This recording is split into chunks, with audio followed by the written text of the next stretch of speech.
오늘 본문은 예수님의 어린 시절의 모습을 담았습니다. 특별히 예수님의 가정을 통해서 무엇을 교훈하는지, 또한 예수님의 가정을 통해서 여러분들의 가정, 우리의 가정을 돌아보는 시간이 되길 바랍니다. 참 이 가정이 예배자의 삶을 산다는 것, 예수님의 가정은 오늘 본문의 말씀에도 보면 그 부모가 41절에 해마다 유월절 당하면 예루살렘으로 가더니, 이스라엘 백성들은 이 절기 때마다 예루살렘으로 다 모였어요. 그래서 가지 못하는 자들은 가까운 산을 정하고 그곳에 가서 예배를 드리죠. 우리가 잘 아는 요한복음 4장의 수가성 여인은 이제 사마리아 지역에는 예루살렘까지 못 가니까 그리심산이라는 곳에 가서 예배를 드리고 그렇게 했어요. 어쩌면 이 예수님의 가정 자체가 항상 하나님 앞에 예배하는 예배의 가정이었습니다. 절기를 쫓아서 전례를 쫓았다는 것은 늘 습관을 쫓아 행했다는 것이죠. 참 이렇게 가정이 습관을 쫓아서 예배를 드린다는 것, 여러분 이것이 굉장히 중요합니다. 이 습관이라는 게 얼마나 좋습니까? 예배 습관을 게을리했다가는요, 한 번 빠지고 두 번 빠지고 이러다 보면요, 나중에 예배란 개념을 이제 잃어버려요. 놓쳐버립니다. 그런데 이 예수님의 가정은 항상 가정이 예배, 특별히 그 먼 예루살렘까지 원래 이 하룻길을 갔다 하거든요. 그러니까 굉장히 먼 거리죠. 이 하룻길을 가면서 참 예배를 드리러 가는 그런 모습 속에서 예수님의 어린 시절에도 가정이 예배의 가정이었다는 것을 우리는 알 수 있습니다. 특별히 오늘 본문을 통해서는 절기 때 이제 예배를 드리러 갔다가 뜻밖의 사건을 경험하는데, 그리고 그 사건을 해결하면서 예수님의 가정이 새로워지고, 또 이 사건을 통해서 과연 우리의 가정에 교훈하는 것이 무엇일까를 오늘은 말씀을 통해서 살펴보길 원합니다. 예수님 가정의 교훈의 삶 첫 번째는 이 부모의 삶을 통해서 알아볼 수가 있습니다. 오늘 본문에 예수님을 잃어버린 사건이 나오죠. 이 부모의 삶 통해서 여러분들, 우리가 예수 믿음은 어쩌면은 이 부모로부터 시작이 되죠. 근데 부모가 아이를 잃어버렸다는 것은 여기서는 아이를 잃어버린 개념이 아니라 우리는 말씀을 통해서 말씀을 잃어버린, 예수 그러면 말씀이잖아요. 또 예수님 그러면 천국이잖아요. 그러니까 어쩌면 우리가 예수 그분을 잃어버린 신앙을 우리가 돌아봐야 됩니다. 중요한 것은 오늘 본문의 말씀에도 보면 예수님의 동행하심, 그러니까 그 예수님의 동행하심이 당연한 줄 알았던 거예요. 근데 문제는 당연한 줄 알고 그냥 당연히 있겠다 싶어서 혼자 부모들이 길을 갔다가 예수님이 없는 거예요. 여러분들 생각해 보세요. 저희도 우리 예슬이가 어렸을 때 아이를 데리고 처형집에 갔는데, 올 때는 이제 처음 났으니까 올 때는 놓고 왔는데도 그냥 습관이 안 되니까 모르는 거예요. 그 생각이 항상 이 본문의 말씀을 택할 때마다 생각이 나는데,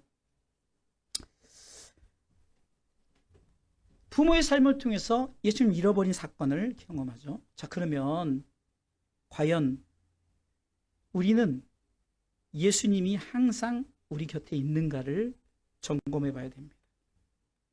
고린도후서 13장 5절에 보면 바울은 예수 없는 신앙은 버림받은 신앙이다라고 말합니다. 같이 읽어보겠습니다.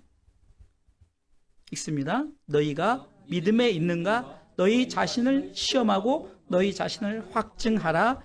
예수 그리스도께서 너희 안에 계신 줄을 너희가 스스로 알지 못하느냐? 그렇지 않으면 너희가 버리운 자니라. 아멘. 오전에도 신앙 승계가 중요하다 그랬는데 이 부모의 삶에서 예수를 잃어버렸다는 것은 어쩌면 부모가 우리가 신앙생활을 잃어버렸다는 것 같습니다. 중요한 것은 잃어버렸음에도 불구하고 이 예수님의 부모들은, 마리아와 요셉은 그래도 예수님을 찾으려고 했는데 요즘은요, 찾고자 하는 마음이 없어요. 잃어버리고도 잃어버린 줄 모르는 사람이 있는가 하면은 잃어버린 줄 알면서도 찾지도 않고 찾더라도 회복되어지질 않는 이런 한 번 예수님을 잃어버린 신앙의 삶이 굉장한 리스크. 그것으로 인해서 많은 어려움을 당한다는 거죠. 그러니까 중요한 것은 예수님을 잃어버리지 않도록 노력을 해야 되는 거예요. 부모가 자녀의 손을 놓쳐버린다? 마치 6.25 전쟁의 피난길에서 아이의 손을 놓쳐버린 그런 모습과 똑같은 거예요. 그런데 우리는 아이를 놓쳐버리고도 찾으려 하지 않아요. 찾을 수 없는 상황이 아닌데도 불구하고 가끔 서로 북한과 교류가 돼가지고 만남의 시간을 갖고 또 만날 수 없기 때문에 잠깐 만나더라도 또 헤어지는 그런 아픔을 참 우리가 방송을 통해서 참 눈물 나고, 근데 그것은 누구나 봐도 눈물을 흘릴 수밖에 없는 그런 모습을 우리가, 이상 가족을 찾으면 뭐합니까? 참 잠깐 보고 또 헤어져야 되는 그런 마음들이 더 안타까운 것 뿐이죠. 과연 내 안에 예수가 있는가? 바울은 스스로 늘 고백합니다. 내 안에, 갈라디아서 2장 20절을 통해서 내 안에 예수님이 항상 계시다 라고 고백합니다. 그리고 내 안에 계신 예수님 때문에 나는 그를 믿는 믿음 안에 산다라고 고백합니다. 갈라디아서 2장 20절을 우리 바울의 마음을 가지고 고백합니다. 내가 그리스도와 함께 십자가에 못 박혔나니 그런즉 이제는 내가 산 것이 아니요 오직 내 안에 그리스도께서 사신 것이라. 이제 내가 육체 가운데 사는 것은 나를 사랑하사 나를 위하여 자기 몸을 버리신 하나님의 아들을 믿는 믿음 안에서 사는 것이라 라고 말하죠. 그러니까 내 안에 예수님을 모시고, 두 번째는 내가 그 예수 그리스도를 믿는 믿음 안에서 살아가는 것이 바로 예수님을 잃어버리지 않는 신앙입니다. 곧 예수님을 잃어버렸다는 건 이 시대에 우리가 예수님과 동행하지 않는다는 거예요. 예수님 우리와 동행하시기를 원하시. 내 안에 너 있다라고 말하죠. 그러면서 내가 너희 안에 있을 때, 그리고 네가 내 안에 있을 때, 요한복음 15장 5절로 쭉 보면은 그 포도나무 가지 비유를 하면서 나는 포도나무요 너희는 가지다 이렇게 말하죠. 그리고 서로 간에 이 커뮤니케이션, 서로 함께하는, 동행하는 것이 있어야 서로 산다 이거죠. 그렇기 때문에 우리는 5절 말씀을 통해서 나는 포도나무여 너희는 가지니 저가 내 안에 내가 저 안에 있으며 이 사람은 과실을 많이 맺나니 나를 떠나서는 너희가 아무것도 할 수 없어. 여러분들 가족 중에 한 사람을 우리가 잃어버렸다고 생각해 보세요. 여러분들 그 가족은 늘 슬픔에 애통에 빠질 수밖에 없어요. 찾고자 하는 마음도 없죠. 우리가 영적으로 예수님을 잃어버린데 애통하지 않아요. 그 예수님께서는 팔복을 통해서 애통하는 자는 복이 있나니, 마태복음 5장 3절이죠. 애통하는 자가 복이 있다. 애통해야 되는 거예요. 예수님을 잃어버린 것에 대해서 애통해야 돼요. 내 안에 예수가 없음을 통해서 애통하시고, 이 부모가 끝까지 예수 믿는 믿음을 지켜나갈 때 이 가정이 온전히 새로워진다는 사실입니다. 그러기에 우리는 끝까지 예수를 잃어버리지 않고 자꾸 확인을 해야 돼요. 내 안에 예수님이 계신가, 내 신앙생활에, 내 가정에 정말로 예수님이 계신가를 확인하지 않으면, 여러분들 예수 믿는 가정에 진정으로 예수 사상이 박혀있는 가정의 아이들은요 절대로 삐뚤어지지 않아요. 그런데 형식적으로 그냥 예수 이러니까 그냥 알아. 나 예수 알아. 2000년 전에 오셨어. 이것은요, 예수 믿지 않는 사람들도 알아요. 그래서 크리스마스 날 즐기는 거잖아요. 우리는 그것을 아는 것이 아니라 왜 오셨는가, 그리고 우리가 그분을 믿어야만이 그분과 함께 영원한 하나님 나라 간다는 것까지 알아야 되는 거예요. 그런 아이들은 절대 비뚤어지지 않아요. 그 이유는 이따 결론의 말씀을 드릴게요. 자, 그러면 두 번째는요, 부모의 삶이 나오면 두 번째 예수님의 삶, 곧 자녀의 삶이 나오죠. 자녀의 삶. 자녀의 삶을 통해서 교훈하는 것은 첫 번째는 성전 안의 삶이었어요. 자녀들이 성전 안의 삶을 살았어요. 당연히 이것은 이 부모로부터 함께 하니까, 우리가 어렸을 때는 부모와 함께 하니까 이 아이의 삶은 곧 부모의 삶이죠. 이게 아이의 성전 안의 삶은 바로 부모의 성전 안의 삶이죠.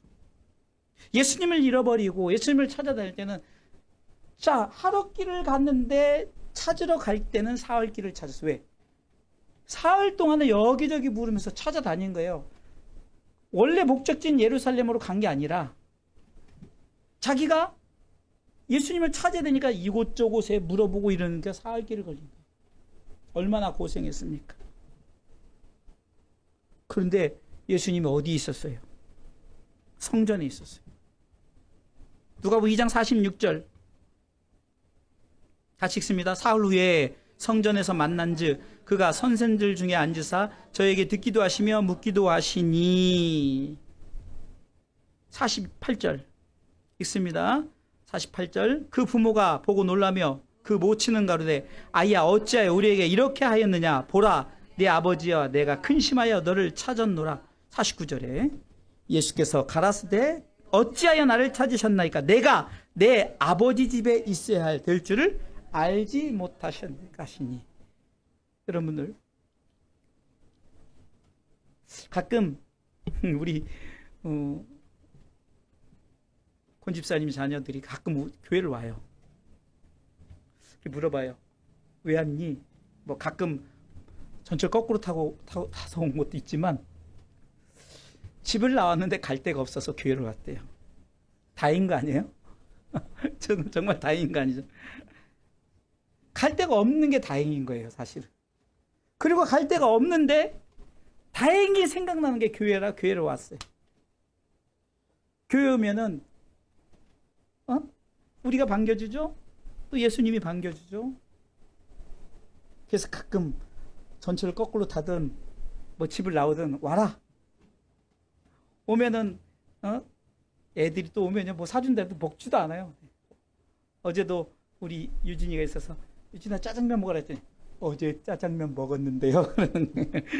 뭐 먹으라. 귀찮아. 뭐 안 먹고 사모님 뭐 해주는 거 먹고 그러는데, 여러분 성전에서의 삶은 여러분들 정말 채워주는 삶이 있어요. 예수님이 당연히 성전 안에 있어야 되는 것을 왜 부모님 모르십니까? 부모님이 한 대 맞은 거예요. 뒤통수를 한 대 맞은. 내가 이렇게 이 성전의 삶을 살았다지만 아이가 없어졌을 때 성전에서 찾아야 되는.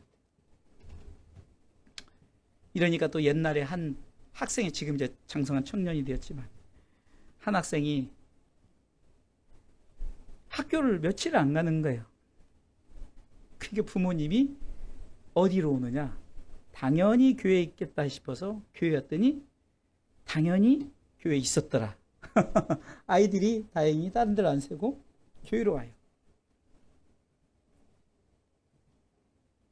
한 남매 3명은 일산에 살다가 이제 마치 청교도처럼 그 신대륙을 찾아와서 신앙생활을 했던 것처럼 아이들이 일산에서 참 마치 고아와 같은 그 아이들이 우리 교회 와가지고 신앙생활을 참 열심히 했어요. 그런 모습을 통해서도 이 아이들이 그나마 교회로 오니까 쉴 곳이 있었어요.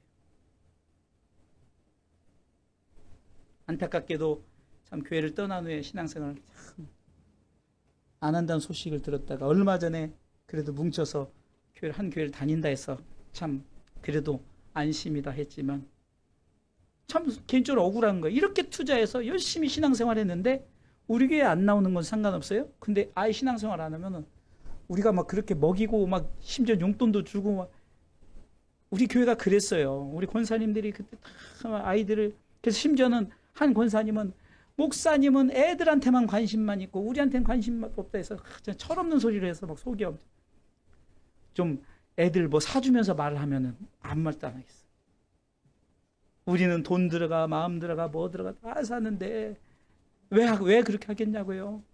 아이들이 성전 안에서 삶을 살게 하기 위해서 그러는 거예요. 우리가 지금 방석들이 이곳저곳에 좀 밑에 많이 있는데 그 당시 이 넓은 방석들이 왜 사는 줄 아세요? 아이들이 집을 안 가요. 교회에서 다 자겠대. 그럼 교회에서 방이 있어요? 뭐가 있어요? 방도 하나밖에 없고 유아실이라고 요만한 거 하나 있고. 그래서 초창기 때 우리 교회 시작했을 때 첫 번째 그 교회에서는요. 33에 14였나 거기가. 하여튼 거기에서 바닥에다 그 방석을 다 깔아놓고 거기서 자고 또 금요철 예배 되면 또 걔네들이 다 거기서 무릎 꿇고 기도하고 그런 훈련을 시켰어요. 이게 성전 안의 삶이었죠. 여러분들 혹시 우리가 성전 밖의 삶이었다. 성전 안으로 들어가시길 주님의 이름으로 축원합니다. 사도행전 3장 1절 10절에 한 안진뱅이가 나오는데 3장 6절에 은과 금은 내게 없거니와 곧 나사렛 예수 그리스도 일어나 걸으라 걷고 뛰며 그가 제일 먼저 간 곳이 어디입니까?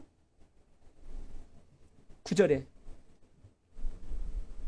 모든 백성이 그 걷는 것과 및 하나님을 찬미함을 보고 10절에 그 본래 성전 미문에 앉아 구걸하던 사람인 줄 알고 그의 당한 일을 인하여 심히 기여기며 이게 성전 밖의 사람이 성전 안의 사람으로 구원받은 백성은 당연히 성전 안의 삶을 살아야 되는 거예요.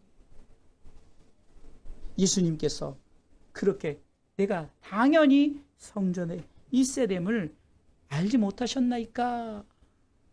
당연히 우리 그리스도인들은 성전 안에 있어야 되는 거예요. 그래서 우리가 성전 안의 삶을 그 예수님의 가정, 특별히 자녀의 삶에 예수님이 성전 안의 삶을 살았던 것처럼 우리가 성전 안의 삶을 살아야 되는 거예요. 성전 안의 삶은 성전에 모이기를 힘쓰는 거죠. 사도시대 때 사도행전 2장 46절로 47절에 보니까 날마다 마음을 같이하여 성전에 모이기를 힘쓰고 항상 모여서 그들이 어떻게 했습니까? 하나님을 찬미하며 47절에 하나님을 찬미하며 또 온 백성에게 칭송을 받으니 주께서 구원받는 사람을 날마다 더하게 하시니라. 성전 안의 삶은 모이기에 힘쓰는 사람이에요. 히브리서 10장 25절에 모이기를 피하는 어떤 사람들의 습관을 쫓아가지 말라는 거예요. 모이는 사람 습관을 쫓아가야지 모이지 않는 사람의 습관을 쫓아가면서 25절이죠. 같이 읽어볼게요. 올리니까 모이기를 피하는 어떤 사람들의 습관과 같이 하지 말고 오직 권하여 그날의 가까움을 볼수록 더욱 그리하자. 할렐루야.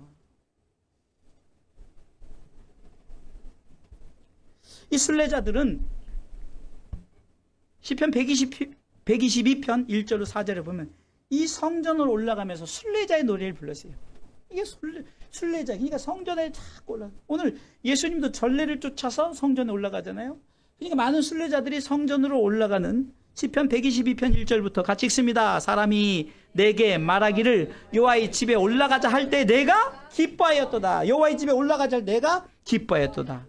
2절 예루살렘아 우리 발이 네 성문 앞에 섰도다. 예루살렘아 너는 조밀한 성읍과 같이 건설되었도다. 지파들 곧 여호와의 지파들이 여호와의 이름에 감사하려고 이스라엘 전례대로 그리로 성전으로 올라가는도다 라면서 이렇게 찬양을 하면서 저들은 예루살렘을 올라갔다는 거예요.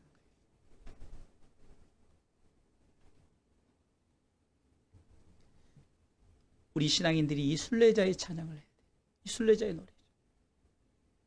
우리가 그 순례자의 노래 중에 저 멀리 배는 나의 시온성 그 찬양, 그 찬양이 순례자의 노래예요.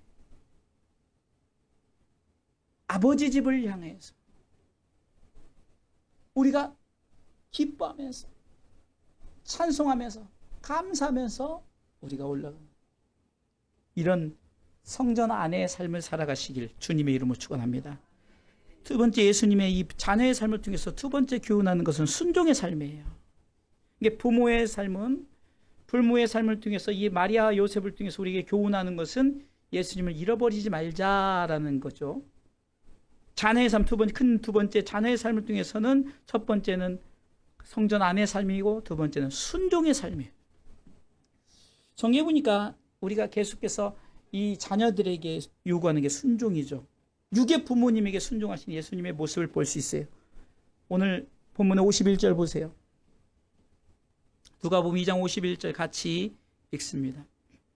예수께서 한 가지로 내려가사 나사렛에 이르러 순종하여 받드시더라. 그 모친은 이 모든 말을 마음에 두니라. 중반부에 보니까 두 번째 나사렛에 이르러 순종하여. 그러니까 예수님은 이 공생의 기간 동안 30년에 뭐 지금 12살 때쯤 갔으니까 30년 후에 사역을 시작해 18년 동안, 아니 그전에도 이런 순종의 삶을 살았다는 것을 증명하죠.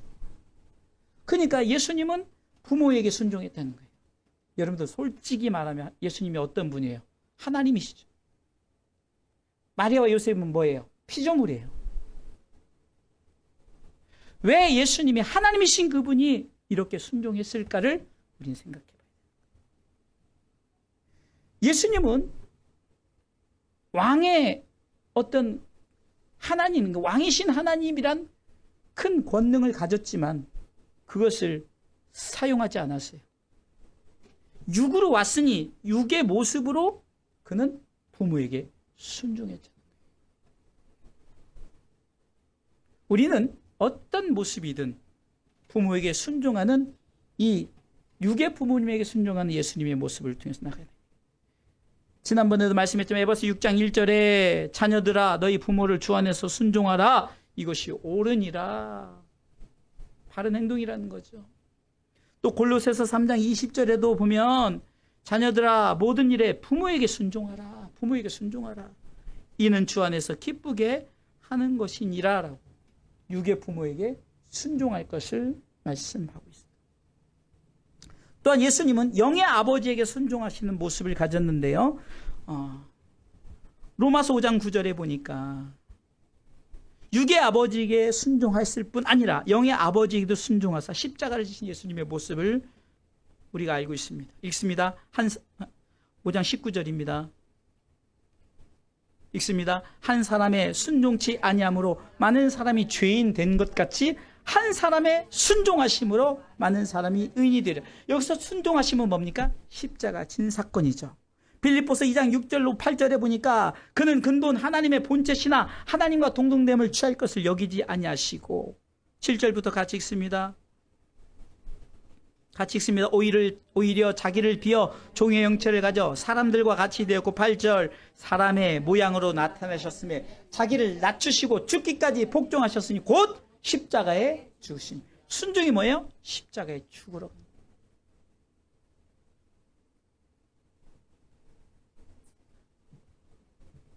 한 나라의 대통령, 아니 장관, 아니 동대 동장한테도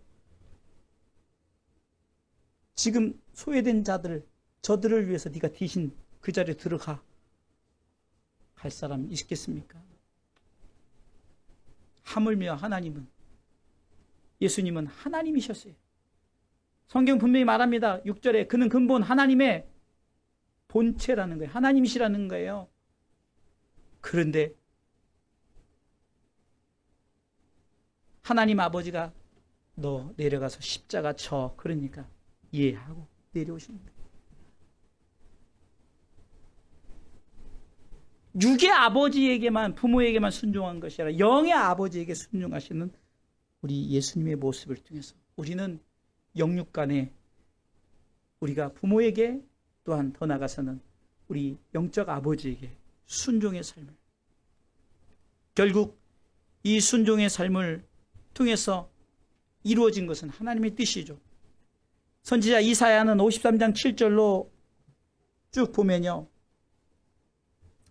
이사야 53장 7절입니다. 찾으면 같이 읽으세요. 그가 곤욕을 당하여 괴로울 때도 그 입을 열지 아니하였음이며 마치 도수장으로 끌려가는 어린 양과 털 깎는 자 앞에 잠잠한 양같이 그 입을 열지 아니하였도다. 계속해서 그가 곤욕과 신문을 당하고 끌려갔으니 그 세대 중에 누가 생각하기를 그가 산자의 땅에서 끊어짐은 마땅히 형벌받을 내 백성이 허물을 인함이라 하였으리요. 그는 강포를 행치 아니하였고 그 입에 괴사가 없었으나 그 무덤이 악인과 함께 되었으며 그 묘실이 부자와 함께 되었도다. 그 이유를 말합니다. 여호와께서 그로 상함을 받게 하시기를 원하사 질고를 당케 하셨은즉 그 영혼을 속건제물로 드리게 이르면 그가 그 씨를 보게 되며 그날은 길 것이며 또 그의 손으로 뭐예요? 여호와의 뜻을 성취하리로다. 아버지의 뜻을 순종하기 위해서, 아버지의 뜻을 이루기 위해서 십자가 졌다는 거예요. 아버지의 뜻을 위해서 그는 멸시와 천대를 받고 심지어는 그렇게 십자가 짐이 산자의 땅에서 끊어진다라고 표현할 정도로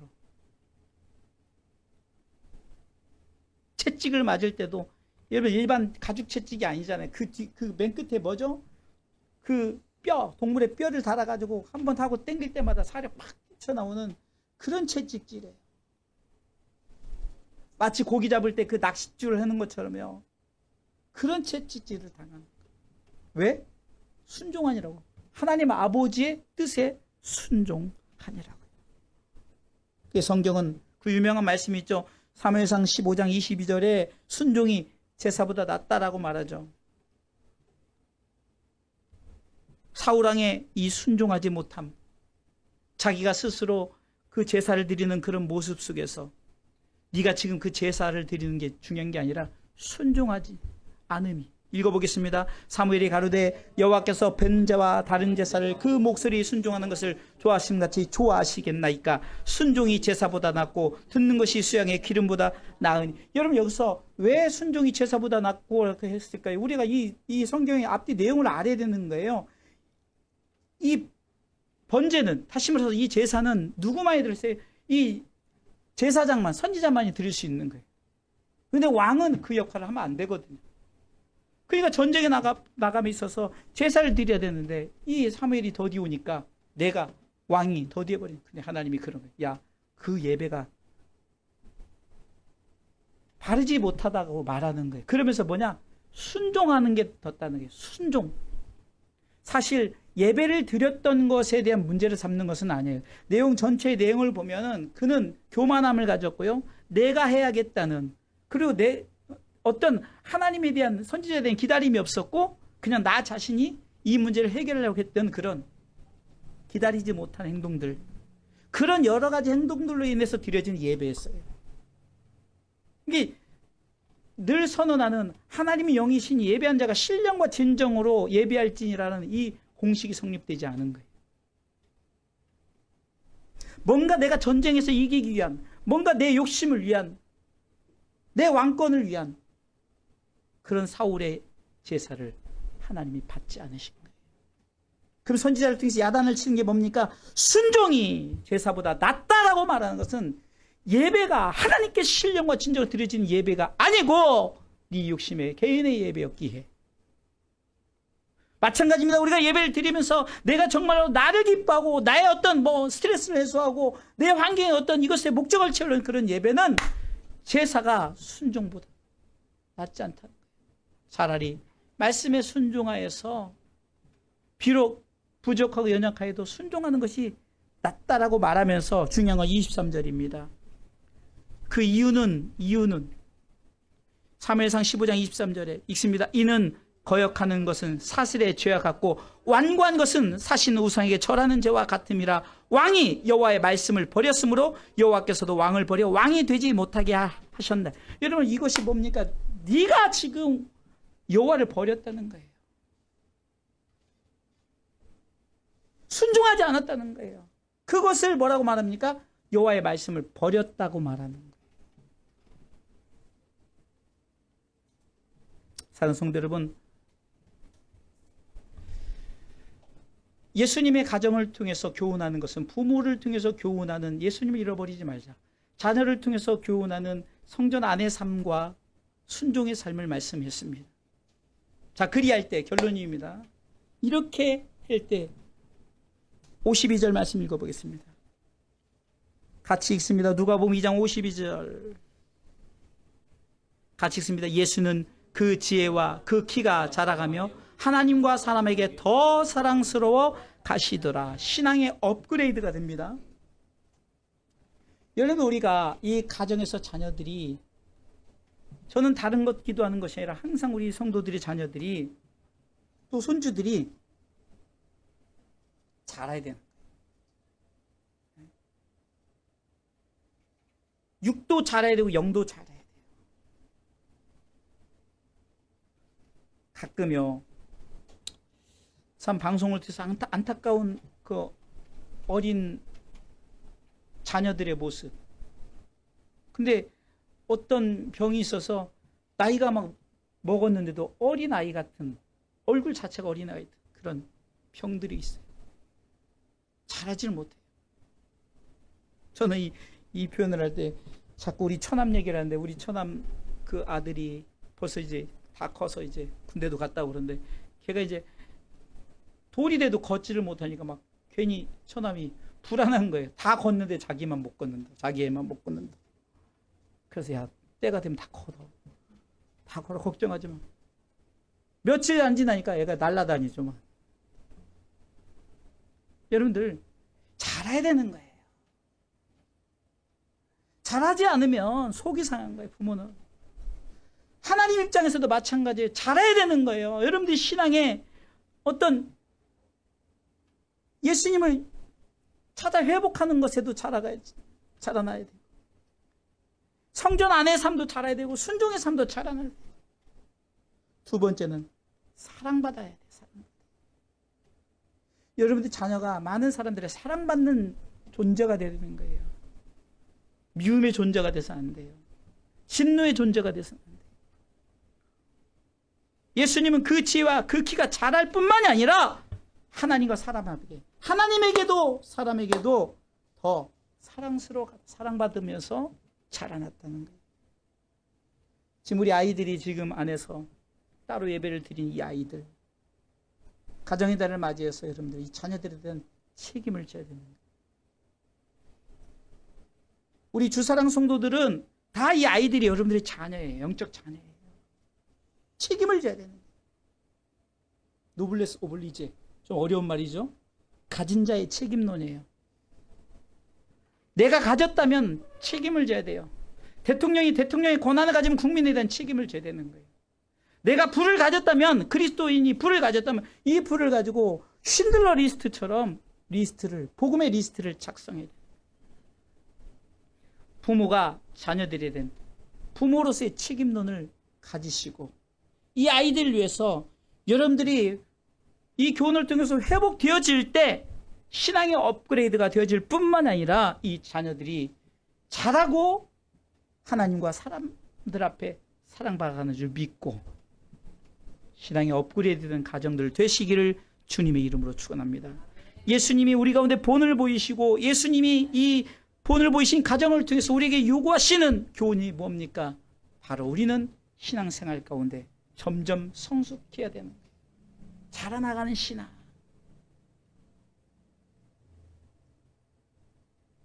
장성했으면 단단한 식물을 먹어야지, 장성했는데 젖 주세요 그러면 되겠냐고요.